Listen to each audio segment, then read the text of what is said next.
고통에 답하다 시리즈입니다. 오늘은 평소에 예수와 걷는 법을 배우라, 이런 제목입니다. 고통이라고 하는 우리 인생의 고통의 문제는 우리가 정말 고통이 없었으면 좋겠는데 이 고통이 없을 수는 없고, 근데 우리에게 닥치는 크고 작은 이 고통들을 우리가 어떻게 받아들이고 어떻게 대처하느냐, 이것이 그 고통을 대하는 우리의 태도인데, 이게 가장 중요합니다. 여기 그 팀켈러 목사님 책에 보면 이 챕터에 마르셀 프루스트라고 하는 분이 이런 말을 했습니다. 한번 볼까요?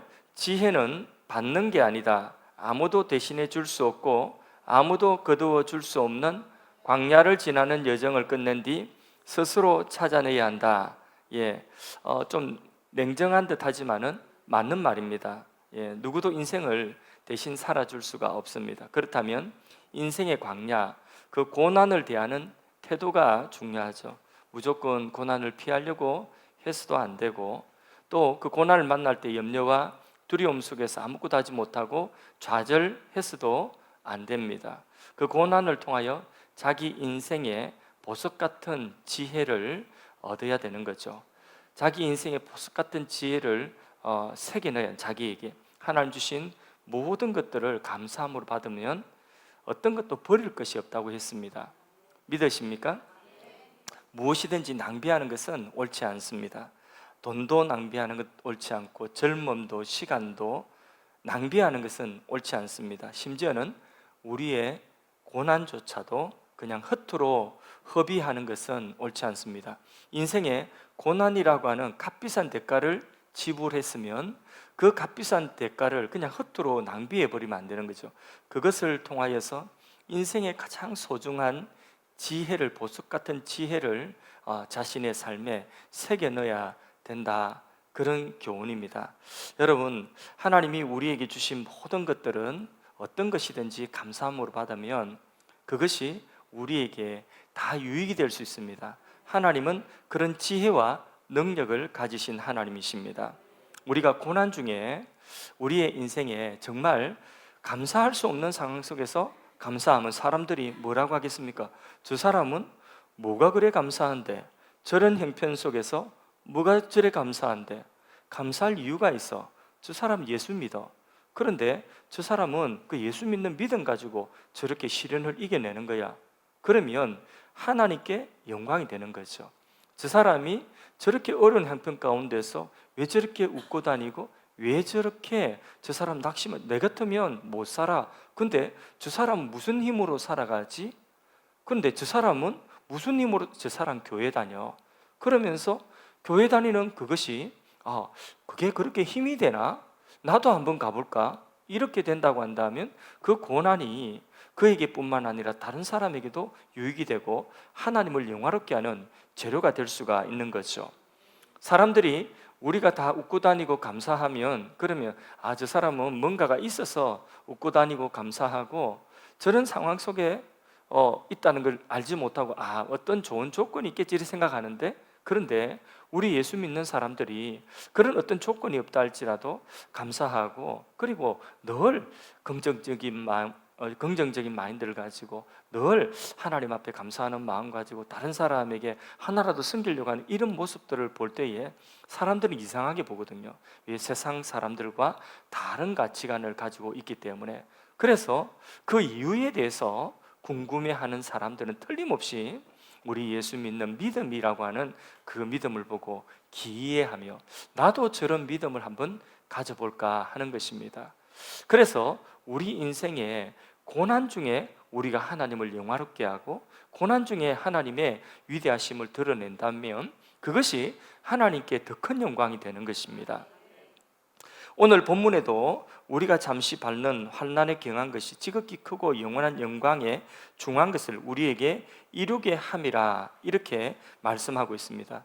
성경이 고난의 그 결과, 우리의 고난의 결과, 고난을 잘 대처하면, 그러면 나중에 이 고난이 장차 우리가 받게 될 영광과 비교할 수 없을 만큼, 그 영광의 크기와 비교하면 그 고난은 작은 것에 불과하다. 나중에 받을 영광은 훨씬 더 크다.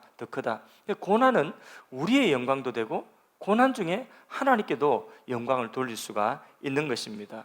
근데요, 오늘 현대인들은 살아가면서 제일 관심이 있는 것이 뭐냐 하면 자신의 행복과 자신의 성장입니다. 거기에 관심이 많아요. 내 행복을 위해서, 나의 성장을 위해서 자기 개발을 부지런히 하죠. 부지런한 사람들은 자기 개발을 더 많이 합니다. 그리고 요즘에 언제부턴가 서점가에든지 유튜브에든지 어디든지 자기 개발에 대한 이런 내용들이 정말 가득 차 있습니다. 그래서 사람들은 자기 개발에서 자기 행복을 위한 그 자기 개발, 자기 성장을 위한 자기 개발에 돈 아끼지 않고 시간 아끼지 않고 자기 개발 엄청나게 거의 열풍이라고 할 정도로 자기 개발을 하고 있습니다. 거기에 대해서 성경은 뭐라고 말씀하고 있느냐면 마태복음 5장 6절 말씀에 의에 줄이고 목마른 자는 복이 있나니 그들이 배가 부를 것이다. 만족할 것이다. 예수님의 행복론이요. 예수님의 행복론 강의, 예수님의 팔복 강의가 행복론이거든요. 진정한 만족, 진정한 행복은 예수님이 어디서 나온다고 했느냐? 그것은 내가 내 자신의 행복을 추구하는 것, 그 너머에 있는 어떤 것, 그게 바로 무엇이냐 하면 바로 의에 줄이고 의라고 하는 것. 그러니까 우리의 행복 그 위에 있는 고차원적인 그 의를 추구하는 그 의가 하나님과 하나님의 나라인데 그 하나님과 하나님의 나라를 추구하면 그러면 거기에서 뭐가 따르느냐? 배부를 것이다. 만족, 진정한 행복이 거기서 찾아온다고 예수님 말씀하고 있습니다. 그래서 우리의 삶 속에서 하나님과의 관계, 하나님하고 나와의 관계를 타협할 수 없는 최우선의 것으로 삼고 하나님의 나라와 그 의를 구한다고 한다면 그러면 거기에서 따라오는 부산물, 선물이 뭐냐? 만족, 행복이라는, 이게 예수님의 행복론이에요.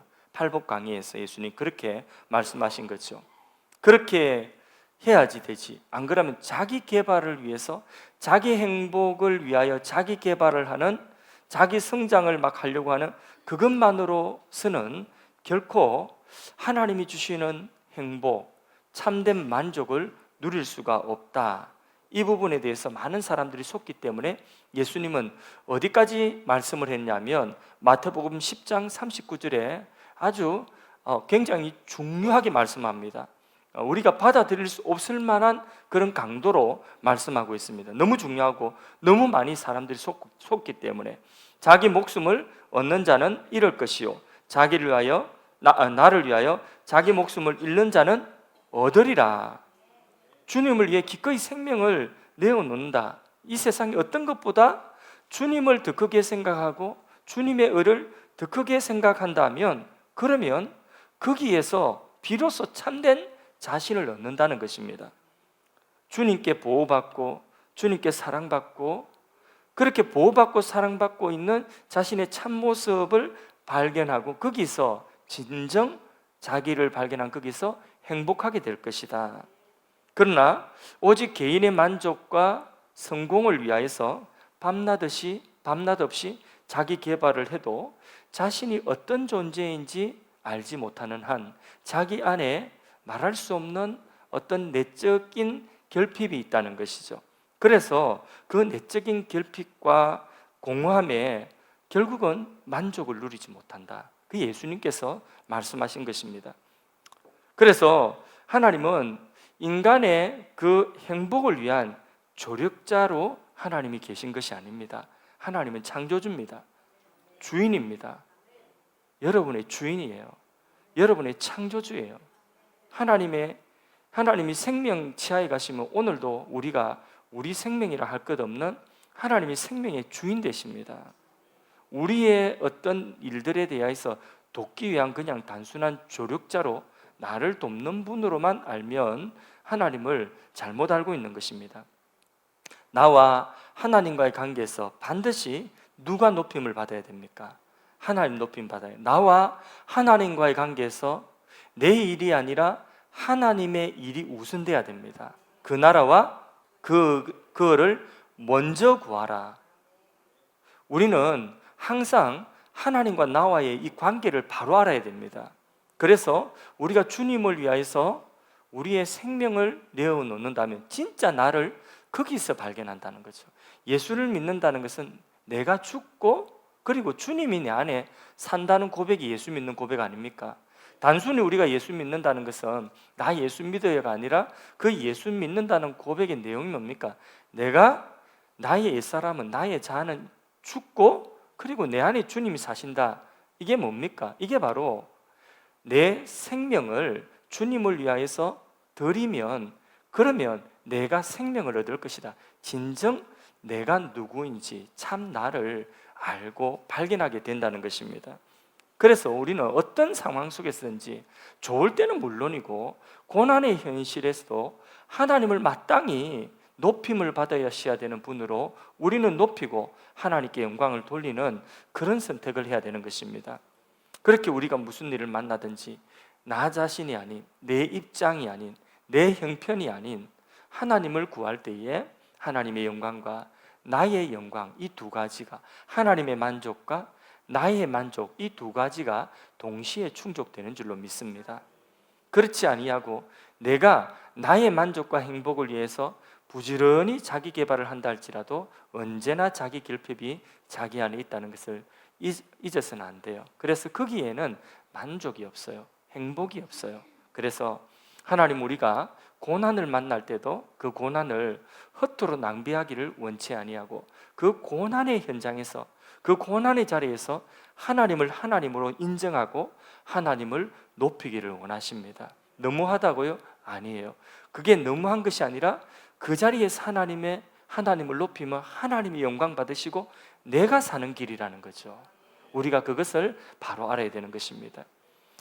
그러면 질문하겠습니다. 여러분 고난을 만나면 고난을 통하여서 여러분은 더 나아지기를 원하십니까? 아니면 더 나빠지기를 원하십니까? 더 나아지기를 원하시죠. 그럼 지금까지 사시면서 고난을 만나셨는데 고난이 나를 더 나아지게 만들었습니까? 더 나빠지게 만들었습니까? 더 나아지게 만들었습니까? 그러면 잘 깨달은 것입니다. 우리가 앞으로도 고난을 만날 수 있습니다. 그러면 그 고난을 만날 때에 우리가 망가지는 것이 아니라 그 고난을 만날 때에 우리가 더 나아져야 될 줄로 믿습니다. 근데 사람들은 시련, 고난을 만날 때 두 가지 유형이 있는 거죠. 한 사람은 능동적인 대처형이 있습니다. 고난 가운데 흔들림이 없이 걸어가는 사람. 또 한 사람은 현실 부정형이 있습니다. 곧 회피형이라고 하거든요. 이 두 부류로 사람이 나누어집니다. 고통스러운 환경을 변화시키려고 하는 노력과 그리고 자기 내면의 성장이 이게 결합되어져서 보다 자신이 성숙되어지고 성장하는 이게 바로 무슨 형이죠? 이게 바로 능동적인 대처형입니다. 그런데 그 고난이 닥쳤을 때에 그 고난을 잊으려고 하는 거예요. 그 고난을 회피하려고 하는 거예요. 술이나 약물이나 이런 다른 어떤 것들을 통해서 위안이 될 만한 무언가로 그 정서적인 반응을 자꾸 이 무감각하게 만들려고 계속 이거 마시고 계속해서 그것을 잊으려고 무감각하게 만들려고 다른 어떤 것에 의존하는 이거는 자기가 망가지는 길이죠. 고난 때문에 망가지는 길이에요. 또 이런 사람 있죠. 회피형. 고난을 만나면 그 고난이 두렵고 그 고난이 무서우니까 그 고난 앞에서 꼼짝도 못하고 들어 누워버리는 거예요. 아무것도 하지 않고 할 수 있으면 도망가고 회피하려고 하는 회피형이 있습니다. 이것은 자신의 성장에 어떤 도움이 될까요? 전혀 도움되지 않습니다. 이것도 자신을 망가뜨리는 것입니다. 이런 방법은 고난을 통해서 자기가 더 나빠지는 방법입니다. 이처럼 고난은 사람을요 이전보다 더 나아지게 만들든지 아니면 더 나빠지게 만들든지 둘 중에 하나야.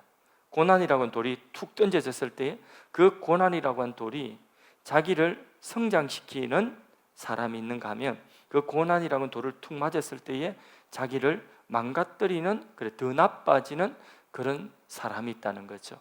여러분은 어떤 쪽을 선택하기를 원하십니까?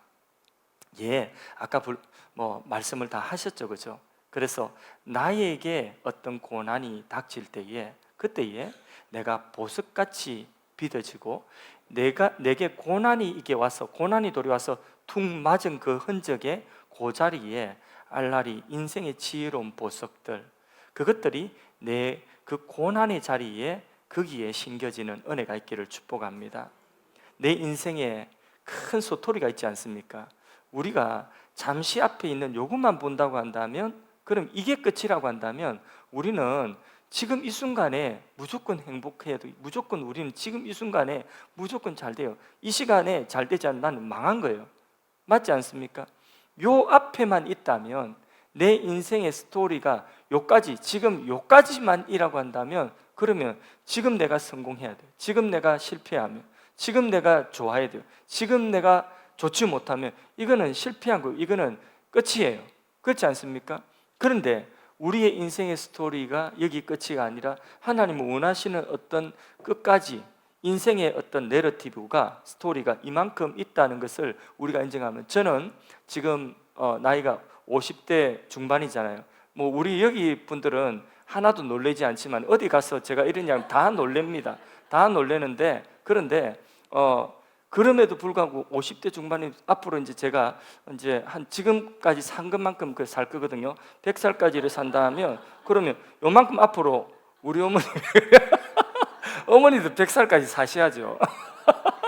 이만큼 산다 하면 그러면 지금 내가 당하는 내 앞에 있는 요 현실은 사실은 요것은 내 인생 스토리의 한 부분이잖아요. 그죠? 요건 좋을 수도 있고 요건 나쁠 수도 있어요. 지금 내가 느끼기에. 그러면 내가 나쁘다고 느끼고 내가 힘들다고 느끼는 이 고난이 내 인생에 어떤 의미가 있느냐 할 때 이것이 나를 내 인생 허리를 꺾어버리고 주저앉히는 그런 그런 돌덩어리가 될 수도 있는 것이고 이것이 내 인생의 큰 내러티브 안에서 지나고 보면 하나님 앞에 서서 볼 때 딱 이 돌맞은 이 자리가 그 자리에 알라리 보석 같은 주님이 내게 주시기 원하는 인생의 소중한 교훈들이 여기에 이 고난의 요 시간에 딱 다 새겨져 있다면 이게 있는 것보다 없는 것이 훨씬 좋은 것입니다. 맞습니까? 인생에 이런 스토리가 없으면 그러면 내 인생에 고난이 하나도 없는 사람은요 그 사람은 뭐 할 게 없어요. 요즘에는 스펙이 아니라 어디 학교도 그렇고 직장도 그렇고 좀 이렇게 보는 데서는 뭘 보느냐면 스펙도 보겠지만은 스펙 말고 뭘 보느냐면 스토리를 봅니다. 그의 인생의 스토리를 봅니다. 미국 대학에 우리 조카들 미국 대학 들어가는 거 보니까 뭘 보느냐면 그 유명한 대학들 뭐 아이비리그 이런 데는 뭘 보느냐면 스펙 대신에 스토리를 보더라고요. 얘가 지금까지 공부하면 여기까지 왔는데 그런데 얘가 어떤 스토리를 가지고 있고 그 스토리의 방향이 어디로 가고 있는가 그걸 보더라고요. 그리고 그거를 성적보다도 그걸 더 높이 쳐주고 그 아이의 가능성을 보고 뽑아주는 그게 바로 보니까 유수한 미국의 대학들의 사람 뽑는 방법이더라고요. 그러니까 하나님도 우리의 인생을 쭉 이렇게 주실 때에 우리의 인생에 어떤 알라리 보석 같은 것들은 어디서 생기겠습니까? 좋은 것 주고 좋은 것 주고 좋은 것 주고 하나도 어려움이 없이 그렇게 쭉 자라왔다면 사람들이 뭐라고 합니까? 니는 금수저니까 그런 소리 하지. 그 사람의 말은 그가 무슨 말을 하든지 니는 금수저니까 그러지 말이 안 먹힙니다. 그렇지 않습니까? 그런데 인생의 그 스토리에 고난이라고 하는 돌이 딱 들어간 그 자리에 그 고난이 보석처럼 그의 인생의 소중한 교훈들로 하나님 주시기 위한 그 교훈들로 착 채워져 있으면 그러면 그의 인생이 빛나는 것입니다. 하나님은 그 자리에서 영광을 받으시고 또 우리에게 뭘 주십니다. 하나님이 영광 받으실 뿐만 아니라 우리도 영화롭게 하시는 것입니다. 하나님의 영광과 우리의 영광이 만나는 자리가 어디냐면 고난, 내가 만나는 고난의 자리에서 하나님을 높이는 그 자리에서 바로 하나님의 영광과 우리의 영광이 만나는 자리인 줄로 믿습니다. 그래서 우리는 고난이 와도 우리에게 플러스가 돼야지 고난이 와서 우리 허리를 꺾어놓는 우리를 다치게 하고 망하게 좌절하게 하는 것이 되면 안 되는 거죠. 다시 말씀드립니다. 여러분의 인생에 이전에까지는 어떤지 모르겠지만은 이후로 설령 어떤 고난, 크고 작은 고난이 닥친다 할지라도 그것을 여러분의 인생을 더 낫게 만드는 재료로 삼고 싶습니까? 아니면 여러분의 인생을 망가뜨리는 재료로 삼기를 원하십니까? 꼭 그렇게 되기를 축복합니다. 우리에게 찾아온 고난은 내게 어떤 일을 합니다. 돌이 하나 던져졌으면 그 돌이 파장이 있을 것 아닙니까? 그죠? 어떤 고난이, 아픔이 내게 하나 왔습니다. 그러면 틀림없이 이전과는 다른 거죠. 그렇죠? 어제까지 맨날 웃고 다녔는데 오늘 뭐가 큰 돌이 하나 날라왔다. 그러면 틀림없이 그 돌을 맞고 내게는 파장이 있는 거예요. 그 어떤 파장이 있을까요? 첫째는 고난은 나의 연약함을 알게 합니다. 이전에는, 지금까지는 내가 다 맘만 먹으면 할 수 있을 것 같고 내가 다 컨트롤 할 수 있을 것 같은, 그런데 고난은 왜 고난입니까? 내 뜻대로 컨트롤 안 된다는 거죠. 내 뜻대로 안 움직여진다는 것입니다. 그때에 뭘 느끼죠? 나의 한계, 내가 무지하구나, 내가 무능하구나, 내가 연약하구나. 거기에서 고난의 힘이, 나를 누르는 힘이 더 무겁다고 한다면, 그러면 나 이러다가 죽겠구나, 그러지 않습니까? 예, 나 이러다 죽겠구나. 그런데 내 힘으로는 내가 여기서 벗어날 수 없어. 이게 고난 아닙니까? 자기의 뭘 깨닫게 한다고요? 자기의 연약함을 드러내게 하는 거죠. 그래서 고난 만나면 사람 겸손해진다 하지 않습니까? 예. 그 다음에 두 번째는, 고난은 우리의 삶에 여러 좋은 것들을 대하는 태도를 완전히 바꿉니다. 그렇습니다. 이전엔 자신의 지위와 명예, 또 사람들의 인정, 이런 것들이 자기에게 정말 소중한 것으로 여기고 살았는데 이런 것들이 한순간 아무것도 아니구나, 아침 안개처럼 다 사라지구나. 어제까지는 내가 은행에 가면, 어제까지는 내가 어디 가면 막 대우를 해줬는데, 그런데 고난을 만나가지고 하루아침에 내가 어디를 가도 환영받지 못하는 사람이 되었구나. 그러면 이전에 내가 그렇게 중요하게 생각했던 것들이 다 부질없는 것이구나. 자기 인생의 우상이 무너지게 되는 것입니다. 그래서 첫째, 고난이 오면, 고난의 돌덩어리가 내게 떨어지면 자기 연약함 깨닫는다. 자기가 이전에는 몰랐어요. 자기 안에 감추인 나약한 믿음, 내가 나름대로 믿음 좋은 줄 알았는데 고난이, 돌덩어리 하나 맞고 나니까 그 돌덩어리 견디지 못하는 거예요. 그렇게 내가 이렇게 믿음이 나약하구나, 그 맞고 나니까, 돌 하나 맞고 나니까 깨닫는 거예요. 내 믿음이 이것밖에 안 되구나. 내 안에 이런 분노가 있었네, 이런 게으름이 있었네, 이런 냉담함이 있었네, 이런 염려와 이런 분노, 정오가 있었네, 비판적이고 내가 이렇게 너그럽지 못했네, 충동적이고 내가 이렇게 참을성이 없었구나. 그전에는 몰랐어요. 고집불통이고 다른 사람 말을 귀담아 듣지 않은 그런 연약함이 자기 안에서 돌 맞을 때에, 고난이라고는 돌 맞을 때 그때 드러나는 거죠. 내버려두면 속수무책으로 무너지고 자기 연민에 빠지는 거죠. 한마디로 고난은 자기 밑바닥을 다 드러낸다. 자기 연약함을 드러낸다. 두 번째 뭐라고요? 고난은 자기가 이전에 소중하게 여겼던 것들, 그런 모든 것들을 대하는 태도가 달라진다.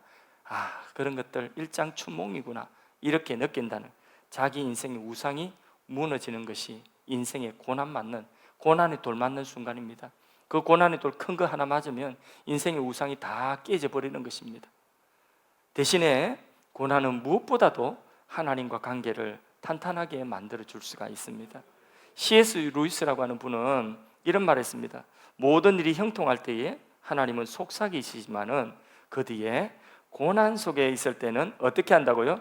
큰 소리로 아무개야! 하고 큰 소리를 부른다는. 이전에 좋을 때는 하나님이 말씀하시는 말씀이 들려지지 않아요. 자기 부르는 그 음성이 저 바빠요, 저 할 일 많아요, 그랬는데, 그런데 고난 만나니까 아무개야! 하고 부른다는 거예요. 그러니까 기도원에 쫓아 올라가고 금식하고 안 오던 새벽기도 나오고 작전기도 하고, 이렇게 하나님이 크게 부르시는 소리가 뭐라고요? 고난이다. 그래서 하나님과의 관계를 탄탄하게 한다는 거죠. 그 고난을 통과하고 나면 자기가 보석같이 만들어지는 것입니다. 그래서 이제는 누군가를 위로할 수 있는 사람이 되는 거예요. 그게 고난이 돌이 던져진 돌 맞아 본 사람이 그 돌 맞아 본 사람의 아픔을 아는 거죠. 어려움을 겪어보지 못하면 고난 당한 자의 슬픔을 이해하지 저렇게 왜 저렇게 슬퍼하고 왜 저렇게 힘들어하지? 이해가 안 됩니다. 그런데 자기가 그 고난을 당해보면 그 마음을 아는 거죠. 예. 그래서 고난받은 자가 그 고난을 이겨내고 그 고난의 자리에 보석이 박히면 그러면 다른 사람을 위로할 수 있어요. 그 고난의 자리에 보석 같은 인생의 교훈이 새겨진 자는 그 교훈 그대로가 고스란히 그 고난을 만나는 사람에게 그 교훈이 금사라기처럼 그 사람에게 힘이 되는 거죠. 이게 고난에 돌 맞은 사람, 그 돌을 맞을 때의 파장이 그런 파장이 일어나. 이거는 긍정적인 파장, 자기가 성장하는 사람의 파장입니다. 하나님은 위로의 하나님이신 줄로 믿습니다. 그 위로가 어떻게 나타났습니까? 하나님의 위로가, 하나님의 가장 큰 위로가, 인류를 향한 하나님의 가장 큰 위로는 어떻게 나타났습니까? 그렇죠, 하나님의 아들 예수 그리스도로 나타났습니다. 인간의 고통 속으로 위로하러 오신 하나님, 인간들 신방하러 오신 하나님, 하나님이 직접 사람의 몸을 입고 신방하러 오셨어요. 그 병든 자리에, 그 죄인된 자리에, 그 낙심한 자리에, 절망의 자리에 신방 오셨어요. 사람 몸을 입고. 그리고 그 고통을 대신 다 담당하시고 고통당하는 자들을 위로하여 주신 것입니다. 그래서 이 사실을 깨달은 사도 바울은 찬송합니다. 그냥 뻥 터진 거예요. 고린도서 1장 3절 4절에 찬송하리로다. 같이 읽어볼까요? 크게. 그는 우리 주 예수 그리스도의 하나님이시요 자비의 아버지시요 모든 위로의 하나님이시며 우리의 모든 환난 중에서 우리를 위로하사 우리로 하여금 하나님께 받는 위로로서 모든 환난 중에 있는 자들을 능히 위로하게 하시는 이시로. 여기에 순서가 있죠. 하나님이 먼저 우리를 어떻게 하셨다고요? 위로하셨다. 그걸 찬송하는데 어떻게 위로? 자기 아들 예수 그리스도로 위로하셨다는 거죠. 그 위로를 받은 우리들은 이제 모든 환난 중에 있는 자들을 능히 위로하게 하신다는 거죠. 그게 바울이 주는 고난의 깨달음입니다. 너무 귀한 것 아니겠습니까? 조지 맥도날드로 가는 분은, 조지 맥도날드 햄버거 말고 사람 이름입니다. 예, 웃어주셔서 감사합니다. 같이 한번 읽어볼까요? 인간의 고난을 면해주기 위해서가 아니라 그들의 고난이 주님의 고난과 같은 것이 되게 하시려고 죽기까지 하나님의 아들은 고난받으셨다. 예, 그렇습니다. 여기에 깊은 뜻, 방금 읽었던 고린도서 1장 3절 4절 말씀과 똑같이 연결되는 말씀입니다. 하나님이 예수님을 보내주신 것은 우리의 고난을, 우리가 살면서 하나도 고난받지 않고 모든 일이 형통하고 우리는 병도 안 나고 우리는 아프지도 않고 우리는 사고도 안 만나고 그렇게 하시기, 고난 면제케 하기 위하여 예수님이 오신 것이 아니라는 거죠. 예수님이 오신 이유는 무엇이냐? 그것은 바로 그들의 고난이 주님의 고난과 같은 것이 되게 하시려고 죽기까지 하나님의 아들은 고난받으셨다. 그러니까 우리의 고난이 누구의 고난과 같이 예수님의 고난과 같은 그런 고난으로 성격시키기 위해서 그렇게 주님이 우리의 고난 가운데 오셨다는 것입니다. 그래서 우리는 고난 가운데 누구를 바라봐야 되겠습니까? 오직 예수님 바라봐야 되는 것입니다. 우리를 위하여 고난 당하시고 우리를 위로하신 예수님을 바라볼 때에, 그때에 우리가 당한 그 고난의 현장에 함께 하시는 주님을 보고 그 주님이 우리의 고난 짊어지심을 보고 우리가 그 고난을 넉넉히 이겨낼 수가 있는 것입니다. 우리의 고난의 현실은 우리가 주님 바라보는 훈련장입니다. 우리가 주님 바라보게 하는 훈련. 그래서 이론적으로는 아는데 이게 실제로 안 되는 거, 그거는 훈련이 안 돼서 안 되는 거죠. 그래서 훈련이라고 하는 매우 중요하거든요. 히브리서 12장 11절 말씀을 같이 한번 읽어보겠습니다. 무릇 징계가 당시에는 즐거워 보이지 않고 슬퍼 보이나 후에 그로 말미암아 연단받은 자들은 의와 평강의 열매를 맺느니라. 자, 징계, 고난, 이것이 즐거워 보이지 않잖아요. 그러나 이게 여기에 고난을 통해서 연단받은 자들은 무슨 열매를 맺는다고요? 의와 평강의 열매를 맺는다. 그래, 연단이라고 하는 것이 뭐냐면 훈련이라고 하는 뜻입니다. 훈련. 연단받은, 여기에 해당되는 단어가, 헬라 단어가 킴나조. 연단받은 킴나조. 옷을 벗고 훈련하다, 옷을 벗고 운동하다, 그런 뜻이거든요. 킴나조. 여기서 영어 단어 체육관, 훈련장, 짐나지움이죠. 짐나지움이라고 하는 단어가 여기서 파생된 것입니다. 체육관에 갔습니다. 1:1 PT를 받습니다. 그러면 제일 먼저 뭡니까? 먼저 진단하죠. 자기 몸을 진단하죠. 자기가 얼마나 허약한지, 그래서 얼마나 체지방은 많이 나가고 얼마나 근력은 얼마나 없는가, 이게 진단부터 하지 않습니다. 자기 약함, 허약함, 이렇게 허약한 사람이 진단하고, 그 다음에 그 약한 사람을 이제는 어떻게 단단하게 만들 것인가 프로그램을 짜지 않습니까? 운동 프로그램을 짜고 코치가 그 다음부터는 딱 지시하는 대로 그대로 이제 운동을 하잖아요. 그 운동을 코치가 지시하는 대로 운동을, 이 부분에서는 이렇게 하라, 이렇게 하라, 하나하나 그렇게 운동을, 무게도 딱 알맞을 만큼 그렇게 운동을 시켜주는데, 그 코치를 잘 따라가면 몸이 만들어지는 거죠, 그죠?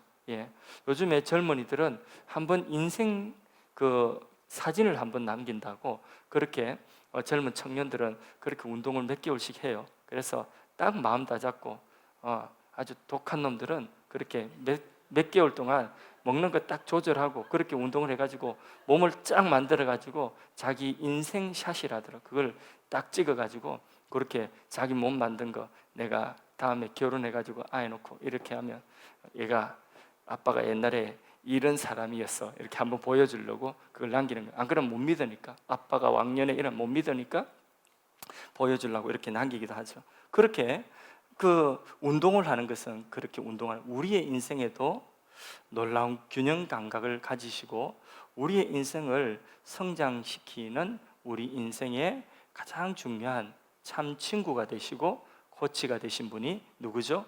예수 그리스도. 무조건 예수님입니다. 이 땅에 사람의 몸을 입고 우리에게 오신 예수님, 그분이 우리의 인생의 코치입니다. 그분 바라보며 예수님 바라보고 따라가는 것이 신앙입니다.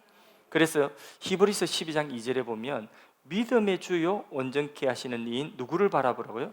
예수님만 바라보라. 코치 대신 예수님만 바라보고 따라가면 된다. 그는 십자가를 참으사 부끄러움을 개의치 아니하시더니, 3절에 보면 너희가 피곤하여 낙심하지 않기 위하여, 힘들어서 낙심하지 않기 위하여 죄인들이 이같이 자기에게 거역한 일을 참으신 일을 생각하라. 끝까지 누구만 바라보라는 거죠? 예수님만 바라보라는 것입니다. 시련을 견딜 수 있는 힘의 원천은 예수님 바라보는 것입니다. 주님이 견디신 고난을, 십자가를 참으사 개의치 아니하신 그 예수님을 바라보고 생각하면서 그 부끄러움을 개의치 않고 십자가를 지신 예수님을 곱씹었고 생각하면서 우리가 고난을 받을 때에, 그때에 우리는 자기 연민에 빠지지도 아니하고 그 고난을 이겨낼 수가 있는 것입니다. 고난은 피해서도 안 됩니다. 고난은 우리가 회피한다고, 그 피한다고 내 인생의 고난이 면제되는 것 아닙니다. 피하면 딴 데서도 또 그 고난을 받게 되어 있는 것입니다. 그러면 내가 고난 안에 갇혀 있다고 염려하고 두려워하고 허둥대고 좌절하고 그래서도 안 되는 것입니다. 무엇 바라보면 된다고 했죠? 예수님. 믿음의 주요 온전케 하시는 예수님. 나의 모든 환난 가운데서 내가 주님을 배반한 것까지도 오래 참으신 그 주님을 바라보라. 예수님을 바라보라. 믿음의 주요, 나를 온전케 하시는 예수님 바라보라. 시선을 예수님께 고정하면, 그러면 내 마음속에 고난 중에도 위로가 있고 평강이 있습니다. 내가 나를 위하여 고난당하시고 십자가의 고통을 개의치 않고 참으신 그 예수님을 내가 곱씹으면서 바라보면 거기에서 고난을 이겨낼 수 있는 인내가 나옵니다. 그리고 거기에서 고난 중에도 감사할 수 있는 기쁨과 은혜가 나오는 것입니다. 고난 중에 짜낼 수 있는 은혜가 진짜 은혜입니다. 그게 엑기스입니다. 그게 힘이 있습니다.